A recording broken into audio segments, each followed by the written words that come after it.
J'ai découvert que mon frère avait signé mon consentement chirurgical sans me le dire. Le chirurgien préparait la salle d'opération. J'étais encore réveillé. J'ai demandé le formulaire. Il me l'a tendu. Une ligne était barrée. Le chirurgien s'est figé. Qui a changé cela? Il a retiré ses gants. Mon frère a signé mon consentement chirurgical sans me le dire. Le chirurgien était déjà en train de se laver les mains. La salle d'opération était en préparation au bout du couloir. Ma mère ne cessait de lisser ma couverture. Mon père se tenait à côté du rideau, les bras croisés. Et mon frère, Nolan, regardait sans cesse sa montre. J'étais encore réveillé. Je répondais encore aux questions. Je connaissais mon propre nom. Je connaissais la date. Je savais exactement pourquoi j'étais là. Mais d'une manière ou d'une autre, mon frère avait signé mon consentement. Personne ne m'avait demandé. Personne ne m'avait expliqué le changement. Personne n'avait même l'air nerveux. C'est la première chose qui m'a fait peur. Pas l'opération, pas les lumières blanches, pas la perfusion froide scotchée à ma main. C'était leur air à tous si à l'aise. Comme s'ils s'étaient déjà entraînés à cela. L'infirmière est entrée avec un presse-papier. Elle a d'abord souri à ma mère. Puis elle a souri à Nolan. Puis elle m'a regardé. Nous sommes presque prêts, mademoiselle Hart. Ma mère m'a serré la cheville à travers la couverture. Détends-toi, Claire. J'ai tourné la tête vers l'infirmière. Puis-je voir le formulaire? L'ambiance dans la pièce a changé. Pas bruyamment, pas de façon spectaculaire, mais suffisamment. Mon père a arrêté de se balancer sur ses talons. La main de ma mère s'est figée sur la couverture. Nolan a enfin levé les yeux de son téléphone. L'infirmière a cligné des yeux. Le formulaire de consentement? Oui, ai-je dit. Celui que mon frère a signé. Ma mère a ri trop vite. Claire, ma chérie, ne commence pas avec ça maintenant. L'infirmière avait l'air confuse. Vous êtes réveillée et orientée. Je sais, ai-je dit. Elle a jeté un coup d'œil à Nolan. Il lui a offert un petit sourire poli. Elle devient anxieuse avant les interventions. C'était sa phrase préférée. Il l'utilisait quand je posais des questions. Il l'utilisait quand je fixais des limites. Il l'utilisait quand je me souvenais correctement des choses. Mon père s'est penché plus près de l'infirmière. Elle a toujours été difficile sous la pression. L'infirmière n'a pas bougé. J'ai gardé les yeux sur elle. S'il vous plaît, donnez-moi le formulaire. Derrière elle, le chirurgien a traversé le rideau. Le docteur Everett Val était grand et silencieux. Il avait déjà mis son calot. Il n'avait pas encore mis ses gants. Il a regardé ma famille, puis moi. Puis il a regardé le presse-papier. Quel est le problème? Mon frère a signé mon consentement chirurgical.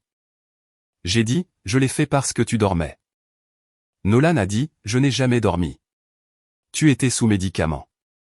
J'avais du Tylenol et du sérum physiologique. Ma mère a fait claquer sa langue. Tu vois, c'est exactement ce dont nous t'avions prévenu. Le docteur Val a pris le presse-papier. Il n'a pas demandé à Nolan. Il n'a pas demandé à mes parents. Il m'a demandé, voulez-vous le relire? Oui. Il me l'a tendu. Le papier tremblait légèrement dans ma main, non pas parce que j'étais faible. Parce que la pièce était devenue trop silencieuse. En haut se trouvait mon nom complet, Claire Marianne Hart. En dessous, l'intervention, chirurgie laparoscopique diagnostique, possible ablation d'un kyste ovarien, possible intervention étendue si cliniquement nécessaire. J'ai lu lentement. J'avais appris à lire lentement en présence de ma famille. Il comptait sur la panique. Il comptait sur la honte. Il comptait sur ma précipitation. Puis j'ai atteint la ligne près du bas. Une phrase avait été barrée. Un épais trait noir la traversait, mais les mots étaient encore visibles. La patiente est réveillée, alerte et capable de donner son consentement. À côté, quelqu'un avait écrit quelque chose à la main. Patiente incapable de consentir en raison d'une instabilité émotionnelle. Ma gorge s'est asséchée. L'écriture était celle de Nolan. Le docteur Val s'est penché plus près. Il a vu la ligne. Puis il a arrêté de respirer pendant une demi-seconde. Ses yeux se sont déplacés vers la signature, puis vers Nolan, puis de nouveau vers moi. Le chirurgien s'est figé. Qui a changé cela? Personne n'a répondu. Le moniteur a bipé à côté de mon lit. Le sourire de ma mère a disparu. Nolan a redressé sa cravate. Le docteur Val a retiré ses gants. Il ne les avait même pas encore complètement enfilés, mais il les a enlevés quand même, comme si l'opération était déjà terminée. Je n'opère pas. Mon père a brusquement relevé la tête. Quoi? La voix du docteur Val est restée calme. Ce consentement est invalide. Ma mère s'est levée de sa chaise. Vous ne pouvez pas annuler maintenant. Je viens de le faire. Nolan a eu un petit rire sec. Docteur, avec tout mon respect, ce sont des papiers de famille. Le docteur Val l'a regardé. Non, c'est un consentement médical. L'infirmière s'est approchée de mon lit. Elle a posé une main près de ma barrière de lit, pas sur moi. Près de moi, comme un mur silencieux. Nolan a souri à nouveau. Ce sourire fonctionnait dans les restaurants. Il fonctionnait dans les banques. Il fonctionnait lors des dîners de famille. Il n'a pas fonctionné dans cette pièce. Ma sœur a des épisodes, a-t-il dit. Mes joues ont brûlé. Voilà. Le scénario familial tacite. Claire réagit de manière excessive. Claire imagine des choses. Claire a besoin de quelqu'un de raisonnable pour la gérer. Ma mère a baissé la voix. Elle est instable depuis l'université. Je n'ai jamais été déclaré instable, ai-je dit. Mon père a ricané. Avons-nous vraiment besoin de faire ça ici? Oui, ai-je dit. Nous en avons besoin. L'infirmière a regardé le docteur Val. Je peux appeler la défense des droits des patients. Faites cela, a-t-il dit. Le visage de Nolan s'est crispé. Ce n'est pas nécessaire. Le docteur Val n'a pas détourné le regard de lui. C'est absolument nécessaire. L'horloge au-dessus du lavabo indiquait 6h41. Mon opération avait été programmée pour 7h. L'anesthésiste attendait. La salle d'opération était réservée et ma famille avait encore 19 minutes. C'était important parce que Nolan détestait perdre le contrôle sous la pression d'une échéance. Il n'avait l'air calme que lorsque le temps lui appartenait. Ma mère s'est penchée sur moi. Claire, s'il te plaît, ne nous embarrasse pas tous. Elle l'a chuchoté. Mais tout le monde a entendu. Cette phrase m'a ramené 20 ans en arrière. Chaque récital, chaque bulletin de notes, chaque dîner d'anniversaire où Nolan était félicité et moi corrigé. Nolan pouvait renverser du vin sur un invité. Maman le qualifiait de fougueux. Je pouvais demander ma propre place. Maman me qualifiait de dramatique. Mon père pouvait oublier ma remise de diplôme. On me disait d'arrêter de compter les points. Mais j'avais compté les points, silencieusement, soigneusement. Et ce matin-là, chaque chiffre est revenu. Le docteur Val a plié le formulaire de consentement. Qui a rempli le questionnaire préopératoire? Nolan a dit, c'est moi. Je me suis tourné vers lui. Tu as fait quoi? Tu étais dépassé. J'ai rempli le mien en ligne hier soir. L'infirmière a vérifié la tablette. Elle en a bien soumis un. Le docteur Val a regardé l'écran. L'infirmière a fait défiler. Puis son visage a changé. Il y a 2 soumissions. Ma mère a fermé les yeux. Juste une fois, rapidement. Mais je l'ai vu. Le docteur Val a demandé. À quelle heure était la seconde? L'infirmière a dégluti. 5h12 ce matin. À 5h12, j'étais en préopératoire. À 5h12, mon téléphone était dans mon sac. À 5h12, Nolan était dans le couloir. Il avait dit qu'il allait chercher un café. L'infirmière a continué à lire. La seconde soumission désigne Monsieur Nolan Hart comme décideur autorisé. J'ai regardé fixement mon frère. Tu t'es désigné toi-même.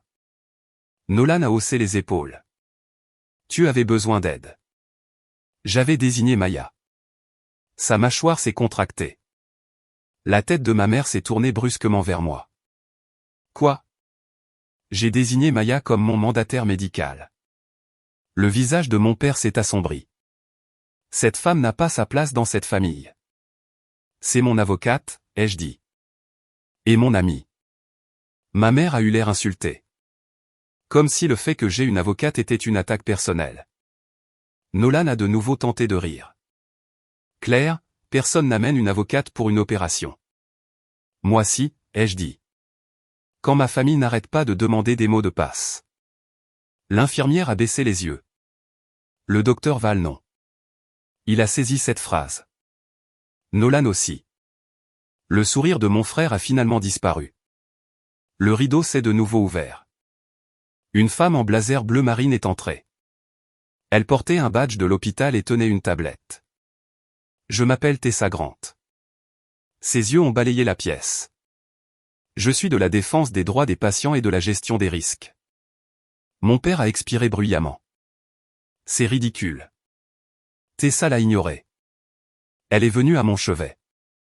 Madame Hart, vous sentez-vous en sécurité pour discuter de cela ici? Ma mère a répondu la première. Bien sûr qu'elle l'est. Tessa ne l'a pas regardé. Elle m'a regardé. J'ai dit, non. C'était la première conséquence directe. Ma mère a tressailli comme si je l'avais giflée. Tessa s'est tournée vers l'infirmière. S'il vous plaît, veuillez vider la pièce. Mon père s'est avancé. Nous sommes sa famille. La voix de Tessa est restée égale. Et elle est la patiente. Nolan a levé une main. J'ai signé en tant que son représentant. Tessa a regardé la tablette. C'est en cours d'examen. Les lèvres de ma mère se sont entr'ouvertes. L'infirmière a tiré le rideau plus largement. Tout le monde dehors, s'il vous plaît. Mon père m'a pointé du doigt. Tu fais une erreur. Je l'ai regardé. Non, j'en arrête enfin une. Nolan s'est penché près de moi avant de partir. Sa voix était basse. Tu n'as aucune idée de ce que tu fais. C'est à ce moment-là que j'ai su qu'il ne s'agissait pas seulement de l'opération. Il s'agissait de quelque chose dont il avait besoin avant cette heure. Avant que la salle d'opération ne ferme, avant que quelqu'un d'officiel n'y regarde de trop près. Avant que Maya n'arrive. La pièce s'est vidée. Pour la première fois ce matin-là, je pouvais respirer. Le docteur Val est resté. Tessa est restée. L'infirmière est restée. Personne ne m'a touché sans demander. Personne ne m'a coupé la parole. Personne ne m'a qualifié d'anxieuse. Tessa s'est assise à côté de mon lit. Madame Hart, je dois vous poser des questions directes. Posez-les. Avez-vous autorisé votre frère à signer le consentement chirurgical? Non. Avez-vous déclaré que vous étiez incapable de consentir? Non. Avez-vous barré cette ligne? Non. L'avez-vous autorisé en tant que décideur médical? Non. L'infirmière a tapé chaque réponse. Le docteur Val se tenait au pied de mon lit. Sa mâchoire était serrée. Tessa a jeté un coup d'œil à l'horloge. Il est 6h48. L'échéance avançait toujours. Cette heure attendait toujours. La salle d'opération existait toujours, mais maintenant la pression du temps avait changé de camp. Elle ne me poussait plus en avant. Elle les exposait. Tessa a demandé. Avez-vous votre document de procuration? Mon téléphone est dans mon sac. L'infirmière me l'a apporté. Mes mains étaient plus stables maintenant. J'ai ouvert le dossier sécurisé. Le voilà. Une directive médicale notariée. Signée 6 mois plus tôt, attestée par 2 personnes. Maya Rosenthal désignée comme mandataire. Aucun membre de la famille autorisé. Aucune exception pour une consultation d'urgence. Tessa l'a lu 2 fois. Puis elle a regardé le docteur Val. Cela semble valide. Le docteur Val a hoché la tête. Appelez le service juridique. Mon téléphone a vibré avant que quiconque ne bouge. Le nom de Maya a illuminé l'écran. J'ai répondu. Sa voix était nette et réveillée. Claire, es-tu seule? Je suis avec la défense des droits des patients. Bien, a-t-elle dit. Ne les laisse pas t'emmener. Tessa s'est penchée plus près. Madame Rosenthal. Je suis Tessa Grande de la gestion des risques de l'hôpital. Maya ne s'est pas adoucie. Alors vous devriez savoir que son frère a essayé ça l'année dernière. Le silence s'est fait dans la pièce. Même le moniteur semblait plus fort. Tessa a dit. Essayez quoi? La voix de Maya a baissé. Le contrôle médical. Mon estomac s'est noué. Je n'avais pas dit à Maya de dire ça. Pas encore. Pas là. Mais elle avait le dossier. Elle avait chaque courriel, chaque message vocal, chaque document que ma famille pensait trop ennuyeux pour avoir de l'importance. Maya a continué. L'année dernière, Nolan a tenté de déposer une requête de bien-être. J'ai fermé les yeux. Je me souvenais de cette semaine. Ma mère pleurant dans ma cuisine. Mon père disant qu'ils étaient inquiets. Nolan proposant de gérer mes factures. Je pensais que c'était à cause du deuil. Je venais de perdre ma grand-mère. J'avais à peine dormi. Je travaillais à temps plein. Il disait que j'avais l'air maigre. Il disait que j'avais besoin d'aide. Ils n'ont jamais dit qu'ils avaient déposé quoi que ce soit. Tessa a demandé. A-t-elle été accordée? Non, a dit Maya. Elle a été rejetée. Pourquoi? Parce que Claire a réussi l'évaluation. Ma gorge a brûlé. Le docteur Val m'a regardé. Pas avec pitié, avec reconnaissance. C'était pire. Parce que cela rendait la vérité réelle. Maya a dit, et parce que le tribunal a trouvé des incohérences. Le visage de Tessa a changé. De quel genre? Financière. La voilà. La première fissure dans le sol. La chose sous la chose. Avant que je vous dise ce qui s'est passé ensuite, dites-moi ceci. Quelle heure est-il là où vous êtes en ce moment? Parce que je me souviens parfaitement de cette horloge d'hôpital. 6h52. 8 minutes avant l'opération. 8 minutes avant qu'il n'obtienne presque ce qu'il voulait. Tessa a mis le téléphone sur haut-parleur. Elle a demandé à Maya de continuer. Maya a dit que la grand-mère de Claire lui avait laissé une fiducie pour frais médicaux imprévus. J'ai ouvert les yeux. J'ai regardé le téléphone. Ma grand-mère m'avait laissé de l'argent. Ça, je le savais.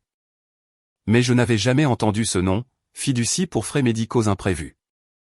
Ma mère avait appelé cela un petit héritage. Mon père avait appelé cela compliqué. Nolan avait dit qu'il m'aiderait à comprendre. Maya a continué à parler. La fiducie ne débloque des fonds d'urgence que dans des conditions limitées. Tessa a demandé.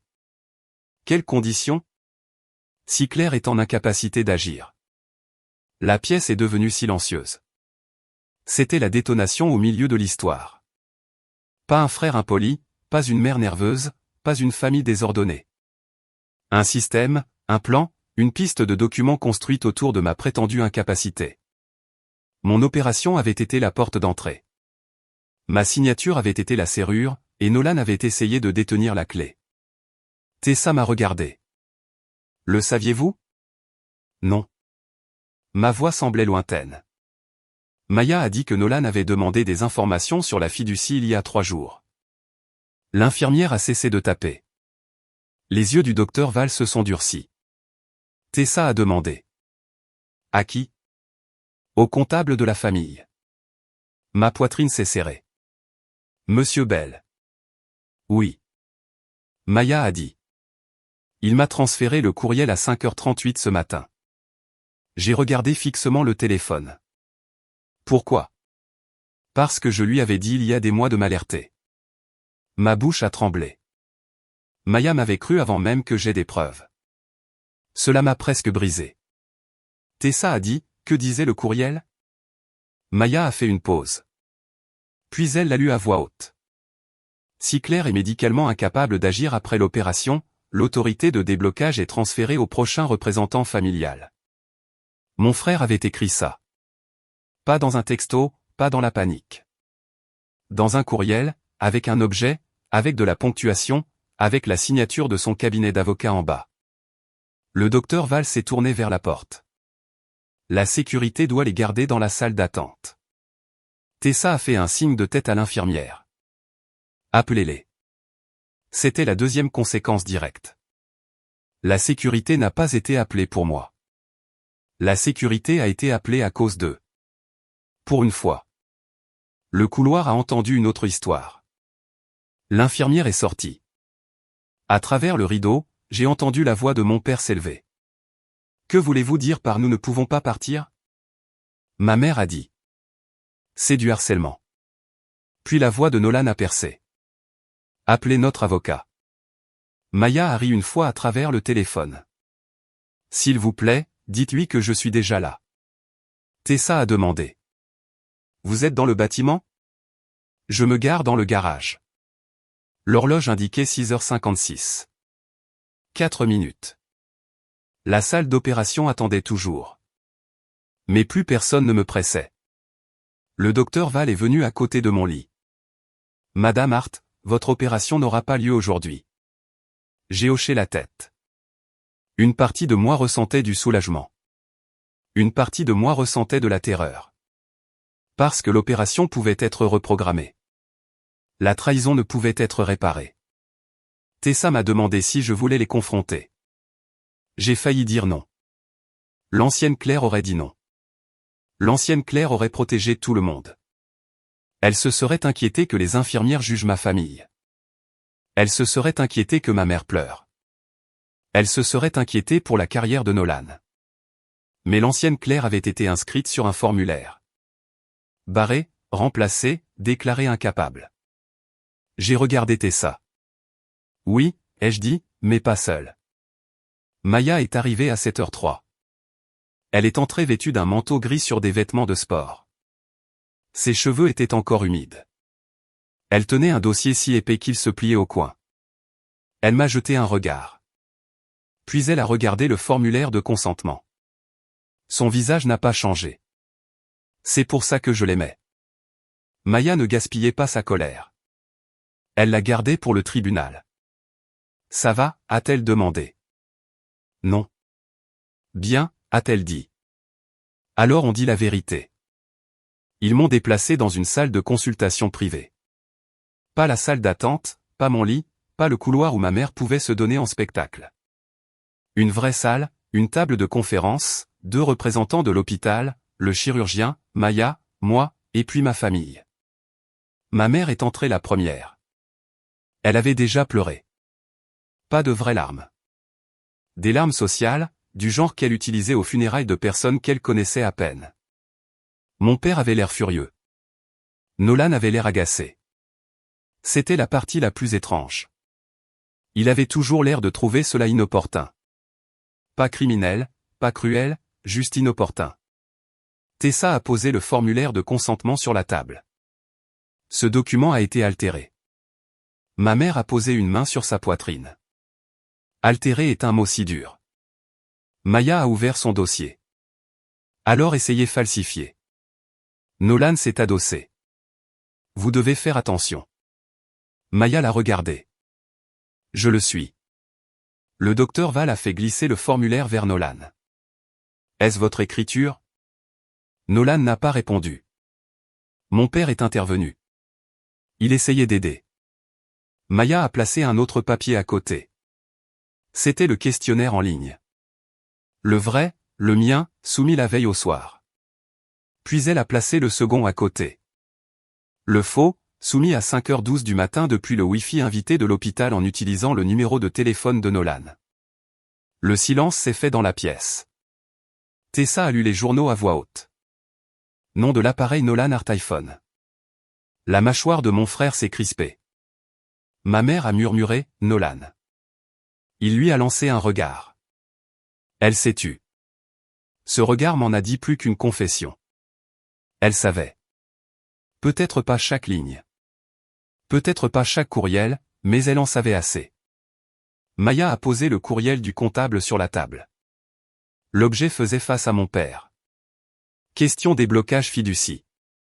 Mon père l'a regardé fixement. Sa bouche s'est ouverte. Rien n'en est sorti. Maya a dit. Cela a été envoyé il y a 3 jours. Nolan a croisé les mains. J'ai posé une question hypothétique. J'ai ri.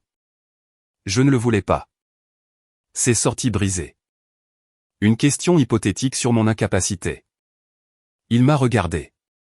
Tu allais te faire opérer. On m'enlevait un kyste. Il y a des risques. Tu en as créé un. Ma mère s'est penchée vers moi. Claire, personne ne voulait te faire de mal. Cette phrase était la couverture familiale. Il la jetait sur chaque chose tranchante. Personne ne voulait te faire de mal. Ils ont juste dépensé ton argent. Personne ne voulait te faire de mal. Ils ont juste menti à ton patron. Personne ne voulait te faire de mal. Ils ont juste dit aux parents que tu étais instable. Personne ne voulait te faire de mal. Ils ont juste barré ton consentement. Je l'ai regardé. Alors pourquoi l'as-tu laissé écrire ça? Son visage s'est décomposé, mais elle n'a toujours pas répondu. Mon père l'a fait. Parce que tu rends toujours tout difficile. La voilà, la partie silencieuse. Pas cachée, pas adoucie, juste fatiguée et laide. Tu poses trop de questions, a-t-il dit. Tu remets en question chaque décision. Tu rends les choses simples impossibles. Maya a tourné son stylo lentement dans sa main. Des choses simples comme accéder à sa fiducie. Mon père l'a regardé avec haine. Vous ne comprenez pas cette famille. Maya a hoché la tête. Vous avez raison. Je comprends les documents. Tessa a posé une question à Nolan. Aviez-vous l'intention d'utiliser ce consentement pour justifier une incapacité temporaire? Nolan a regardé l'avocat de l'hôpital. L'avocat de l'hôpital l'a regardé en retour sans chaleur. Nolan a dit, j'avais l'intention de protéger ma sœur. Le docteur Val a parlé pour la première fois depuis des minutes. Non, vous ne l'aviez pas. Tout le monde l'a regardé. Il a tapoté la ligne barrée. Vous lui avez retiré sa capacité de parler. Mes yeux se sont remplis de larmes. Pas parce qu'il m'a défendu. Parce qu'il l'avait dit exactement. C'est ce qu'ils avaient fait pendant des années. Au dîner, dans les banques, pendant les vacances, à chaque endroit où j'aurais pu être cru. Il ne se contentait pas de mentir. Il me retirait ma capacité de parler. Le téléphone de Nolan a vibré sur la table. Il a baissé les yeux. Son visage a changé. Maya l'a remarqué. Le gel des fonds aussi. Mon père s'est tourné. Quel gel? Maya s'est adossée. J'ai contacté le fiduciaire avant d'arriver. La peau de Nolan est devenue pâle. La fiducie est bloquée, en attente d'examen. Ma mère s'est agrippée au bord de la table. Qu'est-ce que ça veut dire? Ça veut dire pas de déblocage d'urgence, a dit Maya. Pas de transfert familial, pas de changement de représentant, pas d'accès basé sur les documents d'aujourd'hui. Mon père s'est tourné vers Nolan. Tu avais dit que ce serait automatique. Toute la pièce l'a entendu. Même ma mère a arrêté de respirer. Nolan a fermé les yeux. Le stylo de Maya a cessé de bouger. Tessa a regardé l'avocat de l'hôpital. Le docteur Val m'a regardé, et j'ai regardé mon père. Tu savais. Il a essayé de se reprendre. Je voulais dire si quelque chose arrivait. Non, ai-je dit, tu voulais dire si vous faisiez en sorte que quelque chose arrive sur le papier. Ma mère s'est levée. C'est allé trop loin. Je l'ai regardé. C'est allé trop loin quand tu t'es assise à côté de mon lit. Elle s'est figée. J'ai continué. Tu l'as regardé signer pour moi. Tu l'as regardé changer la ligne. Tu les as regardés me préparer pour l'opération. Et tu m'as dit de me détendre. Sa bouche a tremblé. Pour une fois, aucun discours n'est venu. Aucune larme n'a fonctionné. Aucune voix de mère ne l'a sauvée. Maya a fait glisser un dernier document sur la table. C'était la transcription d'un message vocal de ma mère. Laissé à Monsieur Bell la veille au soir. Tessa a lu la première ligne. S'il vous plaît, assurez-vous que Nolan soit désigné si Claire devient indisponible demain. Ma mère s'est assise lentement. Il n'y avait plus d'oxygène dans la pièce. Mon père a murmuré, et là. Elle a couvert sa bouche. Nolan regardait fixement la table. C'était le coup de grâce. Pas parce que ma mère avait crié, pas parce que mon frère avait avoué. Parce qu'elle avait planifié, silencieusement, de sa voix douce, avec ses manières de dame d'église, avec mon bracelet d'hôpital déjà imprimé. Tessa a fermé sa tablette. L'hôpital va déposer un rapport d'incident. L'avocat de l'hôpital a ajouté, et nous conservons tous les dossiers. Nolan s'est levé. Vous ne m'accusez pas d'un crime. Maya a levé les yeux. Non, les dossiers le font. La sécurité a ouvert la porte. Ils étaient restés dehors tout ce temps. Mon frère les a vus. Puis il m'a vu. Pour la première fois ce matin-là, il a eu l'air effrayé. Pas désolé. Effrayé. Il y a une différence. Mon père a tenté une dernière fois.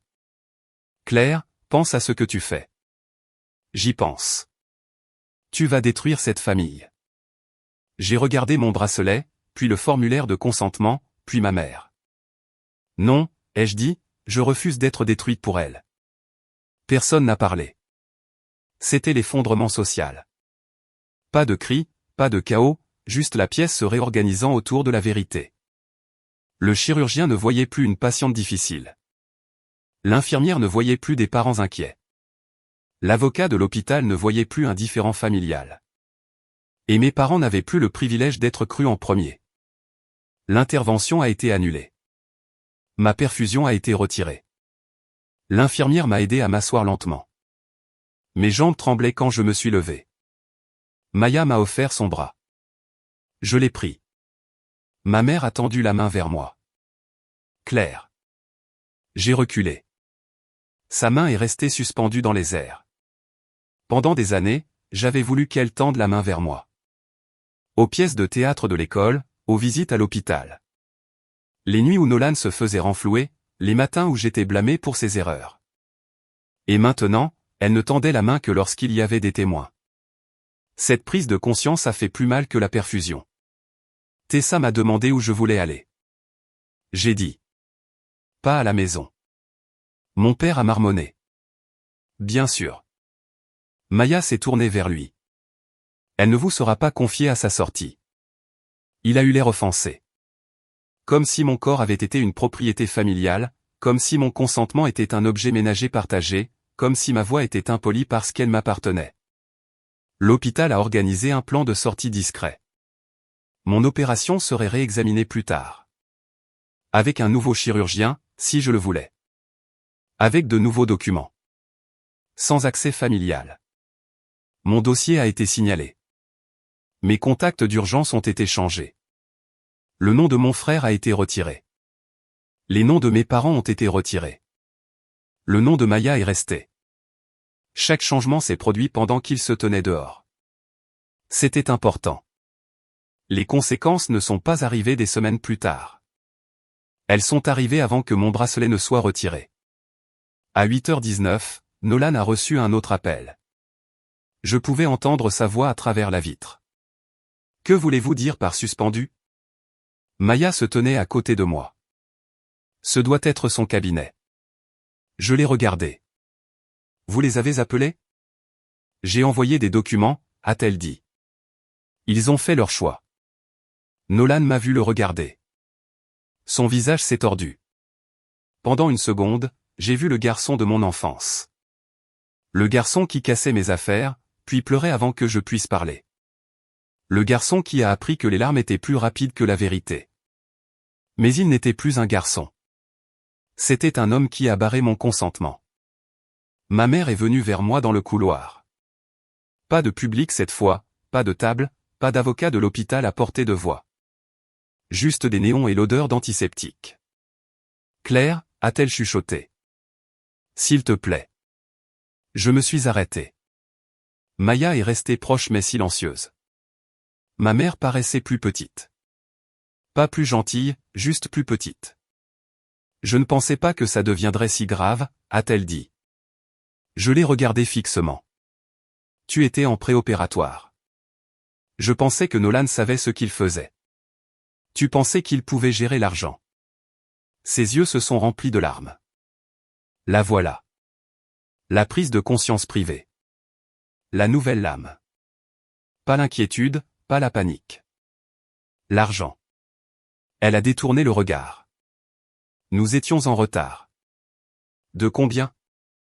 Elle a secoué la tête. Les prêts de ton père. De combien, maman? Ses lèvres ont à peine bougé. 600 000. Le nombre a atterri comme une seconde opération. Sans anesthésie. Sans avertissement. Nolan avait des dettes. Mon père avait des prêts. Ma mère avait peur. Et j'avais été le corps disponible, la signature disponible, la fille disponible. Celle qu'il pouvait risquer. Parce que j'avais toujours survécu auparavant. Ma mère a murmuré. Nolan a des enfants.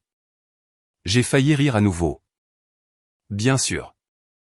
Il y avait toujours une raison pour laquelle sa vie comptait plus.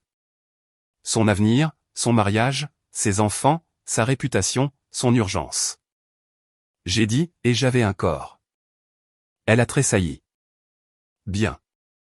Je voulais que les mots la touchent. Tu étais plus facile, a-t-elle dit. Puis elle a couvert sa bouche, mais c'était trop tard. La vérité était sortie. Elle n'avait pas eu l'intention de le dire. Cela ne la rendait pas moins vraie. J'ai hoché la tête lentement. La voilà. Elle a pleuré plus fort. Je ne le pensais pas comme ça. Si, tu le pensais. Elle a de nouveau tendu la main vers moi. J'ai de nouveau reculé. Cette fois, elle a laissé tomber sa main. C'est à ce moment-là que j'ai cessé d'attendre. Pas des excuses. Pas une mère. Pas une version de ma famille qui n'a jamais existé. J'ai cessé d'attendre qu'ils découvrent ma valeur. Les gens n'ont pas besoin de temps pour vous apprécier. Ils ont besoin de la permission d'arrêter de vous utiliser. Et je venais de retirer cette permission. Maya m'a sorti de l'hôpital. Le soleil était trop brillant. Le monde semblait anormal. Des gens achetaient du café. Des ambulances tournaient au coin des rues. Un homme riait dans son téléphone. Et j'étais assise sur le siège passager, tenant un dossier qui prouvait que ma famille avait essayé d'effacer ma voix. Maya a demandé où je voulais aller. J'ai regardé l'entrée de l'hôpital. Mon père se tenait dehors, son téléphone collé à l'oreille. Ma mère était assise sur un banc, les deux mains sur son visage. Nolan faisait les 100 pas près du trottoir. Personne n'a fait de signe de la main. Personne ne s'est approché. Pour une fois, c'était eux qui étaient à l'extérieur de la pièce. J'ai dit, mon appartement. Maya a hoché la tête. Bien. Ce soir-là, j'étais assise sur mon balcon. Mon bracelet d'hôpital était posé sur la table. À côté, il y avait le formulaire de consentement barré. Pas l'original, une copie. L'hôpital a gardé l'original. Maya aussi. Le fiduciaire aussi. L'avocat examinant la conduite de Nolan aussi. À 17h, le gel de la fiducie était confirmé. À 18h30, le comptable de ma famille a démissionné. À 19h15, le cabinet de Nolan a ouvert une enquête interne. À la tombée de la nuit, mon père avait appelé 17 fois. Ma mère avait laissé 5 messages. Nolan a envoyé un texto. Tu ne comprends pas ce que tu as fait. Je l'ai regardé longtemps. Puis je l'ai bloqué. Pas parce que j'étais en colère. Parce que je comprenais exactement ce que j'avais fait. J'avais demandé le formulaire. C'est tout. Une question, un papier, une ligne barrée. Et tout le système familial a commencé à saigner la vérité. L'opération a eu lieu 6 semaines plus tard. Date différente, équipe différente, consentement différent. J'ai signé chaque page moi-même. Le docteur Val a assisté. Maya était assise dans la salle d'attente. Aucun membre de la famille n'était listé. Aucun transfert d'urgence n'existait. Aucun frère ne tenait un stylo pour moi. Avant qu'il ne m'emmène, l'infirmière a posé une dernière question. Consentez-vous à cette intervention? J'ai regardé le formulaire, puis ma propre signature, puis l'espace vide où se trouvait autrefois le nom de Nolan. Oui, ai-je dit. Ma voix m'appartient. Elle a souri. Et cette fois, personne ne l'a barré.